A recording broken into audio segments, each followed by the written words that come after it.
সহি মুসলিম হাদিস একাডেমি ৮ নম্বর হাদিস পরিচ্ছেদ ঈমান বিশ্বাস কুতাইবা ইবনে সাঈদ ইবনে জামিল ইবনে তারিফ ইবনে আবদুল্লাহ আস-সাকাফী রহমতুল্লাহি আলাইহি তলহা ইবনে উবাইদুল্লাহ রাদিয়াল্লাহু তাআলা আনহু থেকে বর্ণনা করেন।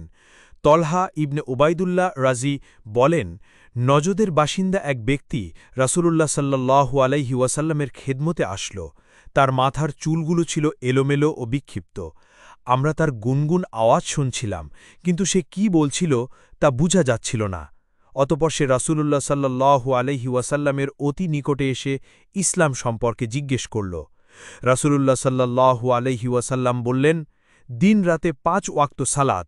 সে বলল, এছাড়া আমার কোনো কিছু সালাত আছে? তিনি বললেন, না, তবে নফল আদায় করতে পারো। এরপর রাসূলুল্লাহ সাল্লাল্লাহু আলাইহি ওয়াসাল্লাম তাকে যাকাত প্রদানের কথাও বললেন। সে জিজ্ঞেস করল, এছাড়া আমার উপর আরও কোনো কর্তব্য আছে কি? তিনি বললেন, না, তবে নফল দান সদাকা করতে পারো। বর্ণনাকারী বলেন, এরপর লোকটি এ কথা বলতে বলতে চলে গেল, আমি এর বেশিও করব না, আর কমও করব না। তখন রাসূলুল্লাহ সাল্লাল্লাহু আলাইহি ওয়াসাল্লাম বললেন, লোকটি যদি তার কথার সত্যতা প্রমাণ করতে পারে তাহলে সফল কাম হয়েছে।